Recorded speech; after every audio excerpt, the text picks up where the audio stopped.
Buenas noches, queridos hermanos. Agradezco a Dios la oportunidad de poder compartir con ustedes este espacio tan especial que hemos titulado Caminando por la Ruta de Cristo. La última semana de la vida terrenal de Jesús se desarrolló en Jerusalén.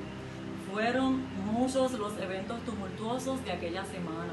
La entrada triunfal, el llanto de Jesús sobre la ciudad indiferente, la purificación del templo, la conspiración contra Jesús. También aquella semana se dio la última cena y la agonía en el Getsemaní, la burla del juicio, la crucifixión y finalmente la resurrección. Nunca antes ni después alguna ciudad ha presenciado una progresión tan crucial de la historia, que llevara el conflicto cósmico entre el bien y el mal a su culminación. Aunque nadie, aparte de Jesús, haya comprendido el profundo significado de lo que se estaba desarrollando. Aquel domingo, ciertamente hoy es lunes, pero brevemente repasamos, aquel domingo fue el domingo de la entrada triunfal. Su entrada a la ciudad marcó la semana más dramática y vital en la historia de la humanidad. Esa semana comenzó con la entrada regia de Cristo en la ciudad y culminó con Cristo en la cruz, por lo cual nosotros que éramos enemigos fuimos reconciliados con Dios por la muerte de su Hijo. Y llegamos entonces al día lunes, un día como hoy. Jesús purificó el templo, porque después de su entrada triunfal, durante la cual Jesús lloró sobre Jerusalén, lo primero que hizo fue ir al templo. Esto lo encontramos registrado en el Evangelio de Mateo, capítulo 21, versos del 12 al 17. En el verso número 12 nos dice: entró Jesús en el templo de Dios y echó fuera a todos los que vendían y compraban en el templo. Volcó las mesas de los cambistas y las sillas de los que vendían palomas. Aquel lunes fue un lunes muy tormentoso en la vida de Jesús. Y quisiera compartir con ustedes unas citas que se encuentran en el libro El deseado de todas las gentes, el capítulo 65. Y allí nos dice que cuando Jesús entró al templo, lo halló tan profanado como antes.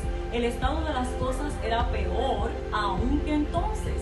El atrio exterior del templo parecía un amplio corral de ganado.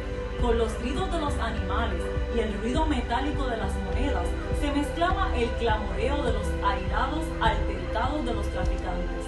Y en medio de ellos se oían las voces de los hombres ocupados en los sagrados oficios. Los mismos dignatarios del templo se ocupaban en comprar, en vender y en cambiar dinero. Estaban completamente dominados por su afán de lucrar, que a la vista de Dios no eran mejores que los ladrones. Los sacerdotes y gobernantes consideraban liviana cosa la solemnidad de la obra que debían realizar. En lugar de sentir humilde arrepentimiento del pecado, habían multiplicado los sacrificios de animales, como si Dios pudiera ser honrado por un servicio que no nacía del corazón. Los sacerdotes y gobernantes habían endurecido sus corazones con el egoísmo y la avaricia. Habían convertido en medios de ganancia los mismos símbolos que señalaban al Cordero de Dios. Por lo tanto, no sería para ellos más apreciada la sangre de Cristo que la misma sangre de animales que vertían constantemente. Esto despertó la indignación de Jesús. Él sabía que su sangre, que pronto había de ser derramada por los pecados del mundo, sería totalmente menospreciada por ellos. Aquel momento cuando Jesús mandó a tirar todas las mesas o él mismo las volcó, se tornó en un profundo silencio que parecía insoportable. Y allí en el templo, Cristo habló con un poder que influyó en el pueblo como una poderosa tempestad. Y dijo Jesús, también lo encontramos en el libro de Mateo, el mismo capítulo 21, verso número 13. Escrito está: mi casa, casa de oración será llamada, mas vosotros la habéis convertido en cueva de ladrones. Su voz repercutió en el templo como trompeta.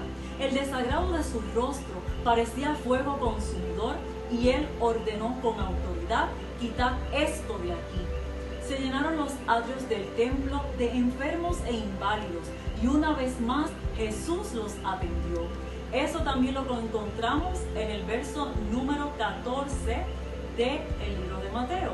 Y dice: y en el templo se le acercaron ciegos y cojos y los sanó. Jesús en aquel momento estaba señalando su posición como guardián del templo.